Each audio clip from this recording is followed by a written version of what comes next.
Given the ongoing genocide taking place in Palestine, many questions arise as we witness the harrowing images of suffering and death. The chief among them being, does a state which can undertake such relentless cruelty have an innate right to exist? The phrase, Israel has a right to exist, has been articulated by various leaders and figures over the years, but it gained prominence in the late 20th century. One of the earliest and most notable assertions came from the then Israeli Prime Minister Menachem Begin, who in 1977 emphasized that the very existence of Israel should not be questioned, by stating, "Our right to exist." Have you ever heard of such a thing? This sentiment was then echoed by other leaders, including Yasser Arafat, who in 1988 acknowledged the right of Israel to exist in the context of peace and security, particularly in relation to United Nations resolutions. In more recent history, U.S. President Barack Obama, during a speech in 2009, stated that Israel's right to exist cannot be denied, and in 2017, President Donald Trump asserted the same thing, thus reinforcing the idea that recognition of Israel's existence is a crucial element in the Israeli-Palestinian peace process. The idea that a state has a right to exist can be traced back to philosophical discussions in the 19th century. French philosopher Ernest Renan argued that a state has legitimacy when its people are willing to sacrifice for the community, but also suggesting that a state's existence is only a moral affirmation rather than a historical right. He therefore posited that a nation's right to exist is validated through the collective will of its people, which he referred to as a daily plebiscite of existence. This means that a state exists because the people have the means to make this existence possible. In the 20th century, the idea gained prominence, particularly in the context of the Arab-Israeli conflict. Since the 1970s, Israeli leaders have insisted that recognition of Israel's right to exist is a prerequisite for peace negotiations with Palestinian representatives. This demand has sparked considerable debate, as critics argue that no state inherently possesses a right to exist in international law. Instead, statehood is often defined by criteria such as a territory, a permanent population, and a functioning government, as outlined in the Montevideo Convention of 1933. From an international law perspective, a state may assert its right to exist, but such a right is not codified in international law. The legitimacy of a state's existence merely depends upon recognition by other states, which can be influenced by geopolitical factors. For example, the recognition of Israel's right to exist is complicated by the ongoing Palestinian struggle for statehood, leading to conflicting claims of legitimacy. In contemporary discourse, the right to exist is often invoked in discussions about national identity and sovereignty.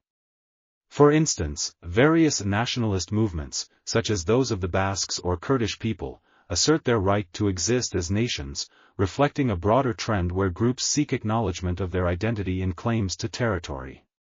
But what historical claim can modern-day Jews make for a territory in the Middle East, a part of the world in which they do not have historical roots?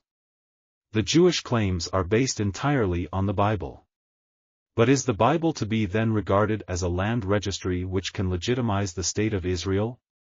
The biblical narratives of conquest and occupation are descriptive, not prescriptive for today.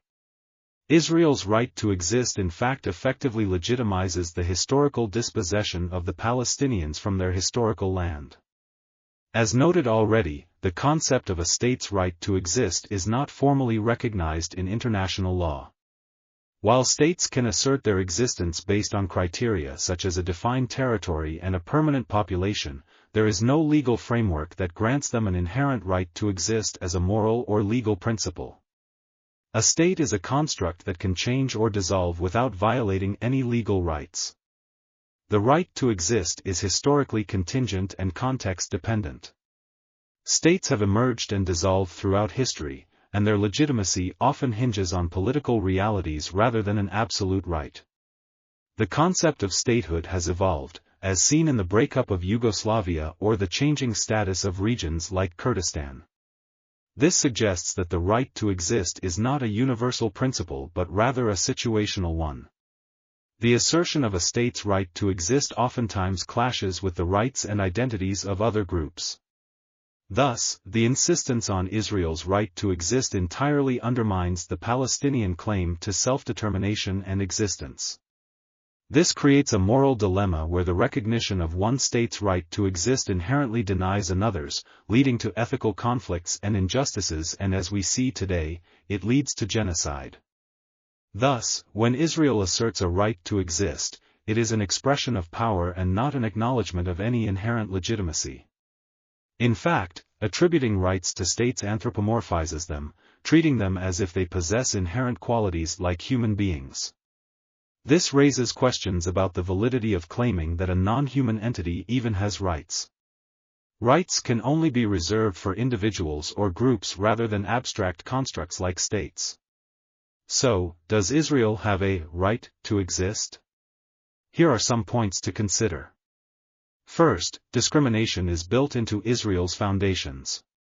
Israel was created as a homeland for the Jewish people, which requires preferential treatment for Jews. The law of return provides automatic citizenship for Jews worldwide, while Palestinian refugees are excluded. This religious and ethnic discrimination is fundamentally at odds with the universally recognized value of equality under the law. Second, Israel occupies Palestinian territories illegally. Israel's settlements in the West Bank and East Jerusalem, which are considered occupied territories under international law, are viewed as illegal by the UN, the International Court of Justice, and most countries. The settlements and occupation are seen as a form of colonialism that denies Palestinians their rights. Third, Israel systemically oppresses Palestinians and denies them self-determination. Israel's control over the occupied territories, where Palestinians are governed by military law while Jewish settlers have full rights, amounts to apartheid.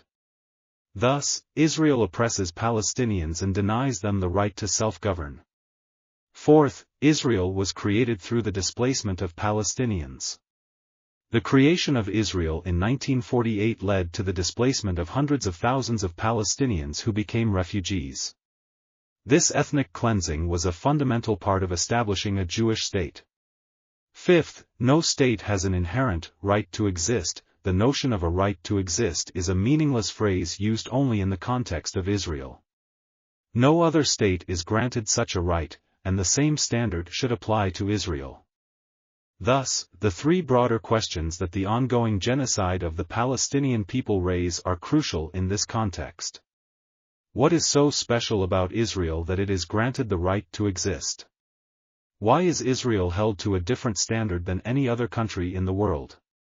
Why do Jews from all over the world need a homeland in Palestine? Israel's right to exist is often invoked as a precondition for peace negotiations, such as in the Oslo Accords, and denying Israel's right to exist is considered a form of anti-Semitism by some, including the U.S. House of Representatives. While Israel's existence is recognized by most of the international community, the debate over its legitimacy and right to exist continues, particularly in the context of the relentless Israeli attacks on Palestinian civilians, which have killed thousands, including some 15,000 children. Thus, Israel's right to exist is a political construct enforced by military might. In other words, it is the right by conquest, which can be easily revoked by another conquest.